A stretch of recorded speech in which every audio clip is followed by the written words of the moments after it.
Companies हैं focus में। सबसे पहले बात करते हैं सैटिन क्रेडिट केयर की। सैटिन माइक्रो फाइनेंस कंपनी है जो असंगठित क्षेत्र यानी अनऑर्गेनाइज सेक्टर से जुड़े लोगों और छोटे कारोबारियों को लोन देने का काम करती है। जून तिमाही के नतीजे की बात कर लेते हैं। सालाना आधार पर कंपनी को 60 करोड़ रुपए का मुनाफा हुआ है। आय में भी 106% की बढ़त देखी गई है, 660 करोड़ पर आई है, लेकिन ब्याज आय करीब 15% घटी है, 130 करोड़ तक पहुंच गई है। हालांकि तिमाही आधार पर एनपीए घटे तो हैं, बट आगे क्या है नतीजों पर चर्चा करेंगे। अहम ट्रिगर्स क्या थे और आगे डिमांड ट्रेंड क्या लग रहा है। कंपनी के चेयरमैन एंड मैनेजिंग डायरेक्टर मैंने कहा था HP सिंह साहब हमारे साथ शो में जुड़ रहे हैं। मिस्टर सिंह, गुड आफ्टरनून, बहुत बहुत शुक्रिया। पहले तो सर नंबर्स आपसे समझना चाहेंगे, कैसा रहा ये क्वार्टर कंपनी के लिए with respect to disbursements, AUMs etcetera. तो ये वाला क्वार्टर हमारा प्रैक्टिकली सबसे बेस्ट क्वार्टर है इन द लास्ट 4 इयर्स। तो पहला क्वार्टर सबसे बेस्ट क्वार्टर हमारा गया इन द लास्ट 4 इयर्स। हमारी डिसबर्समेंट भी तकरीबन स्टैंड अलोन अगर देखेंगे तो तकरीबन 1500 करोड़ के आसपास हुई है, और अगर कंसोलिडेटेड देखेंगे तो तकरीबन 1750 करोड़ के आसपास हुई है। और प्रॉफिटेबिलिटी को अगर देखते हैं, GNPA को हमने 8% से घटाकर 4.3% किया है, राइट ऑफ्स किए हैं। उसके बावजूद भी हमारा प्रॉफिट है तकरीबन 60 करोड़ का।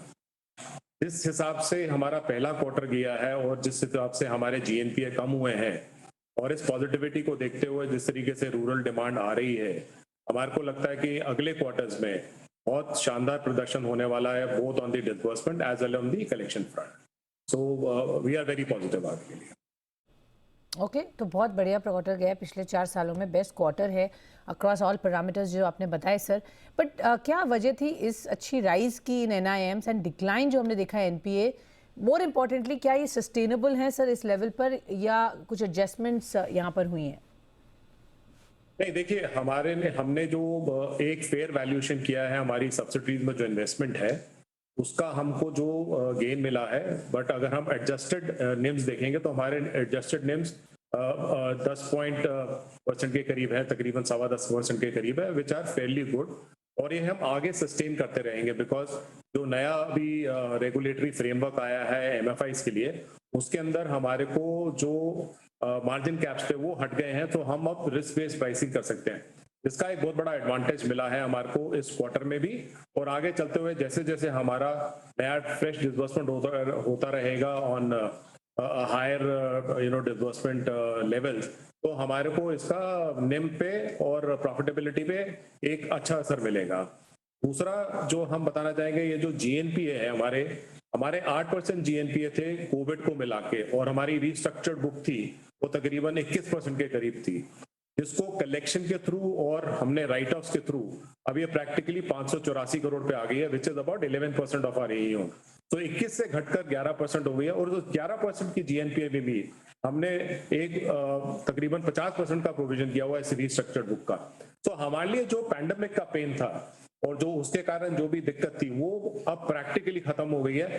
अब हमारे लिए ये क्वार्टर जो अब आने वाले हैं, both on disbursement side, collection side as well on GNPA, बहुत अच्छा मोमेंटम रहेगा, और ये मेंटेन रहेंगे, बल्कि बेहतर ही होंगे।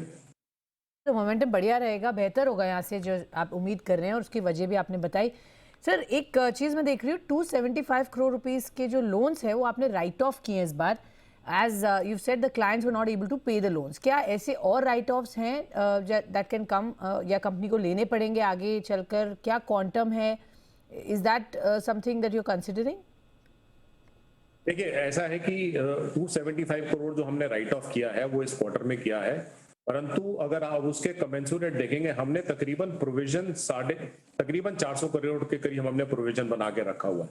सो अगर अब फर्दर राइट ऑफ आता भी है, वो हमारे पास प्रोविजन इतना ज्यादा है कि हम उसी में से राइट ऑफ कर सकते हैं। तो हमारे को जो हिट PNL में है वो हमने इंसुलेट कर दिया। अब हमारे PNL में हिट कोई नहीं आएगा, अब प्रॉफिट की तरफ ही आएगा। और अगर इस क्वार्टर को भी देखेंगे, प्री ऑपरेटिंग प्रॉफिट भी है हमारे पास। सो जितना राइट ऑफ कर सकते थे वो प्रैक्टिकली कर लिया। बाकी जो अगर करना भी होगा, जो भी पेन अगर आएगा, हालांकि मेजर हमने काफी इसको राइट ऑफ करके खत्म कर दिया, परंतु हमारे पास प्रोविजन इतना ज्यादा एक्स्ट्रा है कि अब राइट ऑफ का जो पेन है वो PNL में कभी भी नहीं दिखेगा।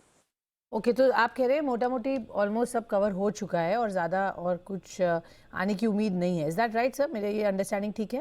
बिल्कुल ठीक कह रहे हैं। ओके सर, फ्लड जो असम में हमने देखे उसका किस तरीके का इम्पैक्ट है बिजनेस पर, और डोमेस्टिक जो एक तरह से इन्फ्लेशन के जो कंसर्न्स भी आ रहे हैं, कहीं हम कह रहे हैं कि थोड़ी सी इकोनॉमी स्लो डाउन भी कर सकते हैं, क्या वाकई इस तरीके की चीज़ें दिख रही हैं आपको? क्योंकि you cater to the rural setup also, तो वहाँ पर ट्रेंड्स क्या है इस अहेड ऑफ फेस्टिव सीजन? क्या कॉशियस हैं आप?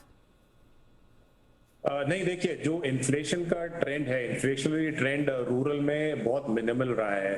क्योंकि मिनिमल रहा है, इस इन्फ्लेशनरी ट्रेंड का अगर नहीं हुआ तो आप देखिए कि पिछला क्वार्टर हमारा बहुत अच्छी डिसबर्समेंट इसीलिए हुई है कि उस इन्फ्लेशनरी ट्रेंड के ऊपर कोई चीज की रुकावट या कोई ब्लॉकेज नहीं बना। So that will keep on continuing. So inflationary trend तो नहीं है।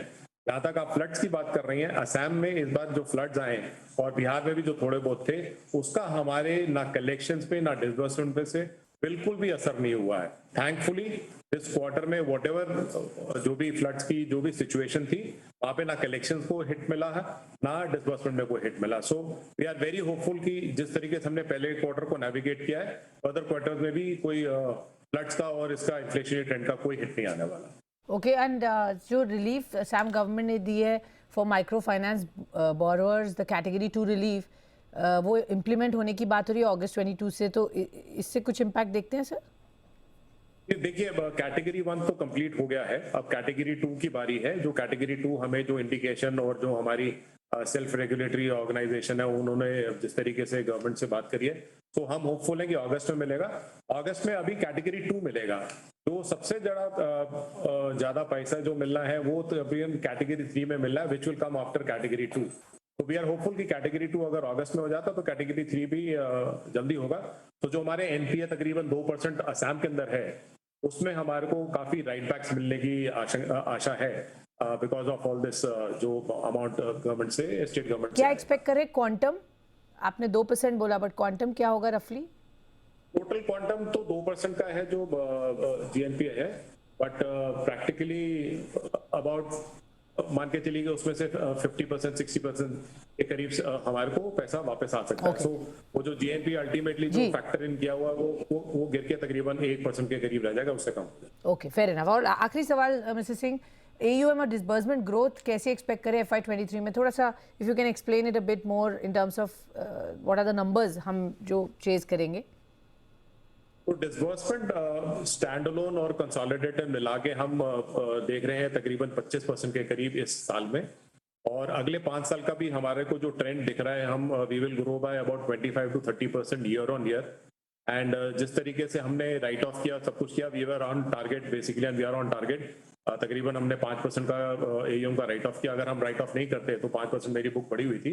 उसको मद्देनजर रखते हुए और ये सारे फैक्टर्स जिस तरीके से हमने आपको बताया कि इन्फ्लेशन का कोई रोल नहीं है, रूरल डिमांड काफी अच्छी है, रेंज ठीक हुई हैं, जो इकोनॉमी रूरल की है which is on up trend, plus जिस तरीके से हमारा फर्स्ट क्वार्टर में डिमांड आई है फॉर डिसबर्समेंट वो कंटिन्यू करेगी, तो हमारे लिए 25% इस साल का कंसोलिडेटेड ग्रोथ में कोई आशंका नहीं है उसके अंदर, मतलब that will come for sure. And for the next 5 years we are targeting a 25 to 30% growth year on year. Okay, 25 से 30% ईयर ऑन ईयर अगले 5 साल में भी, और काफ़ी ऑप्टिमिस्टिक और रोबस्ट ग्रोथ प्लान्स हैं अगले कुछ क्वार्टर्स के भी, जैसा मिस्टर सिंह बता रहे हैं। बहुत बहुत धन्यवाद सर हमसे जुड़ने के लिए और हमें बताने के लिए किस तरीके के रहे नंबर्स और आगे क्या है।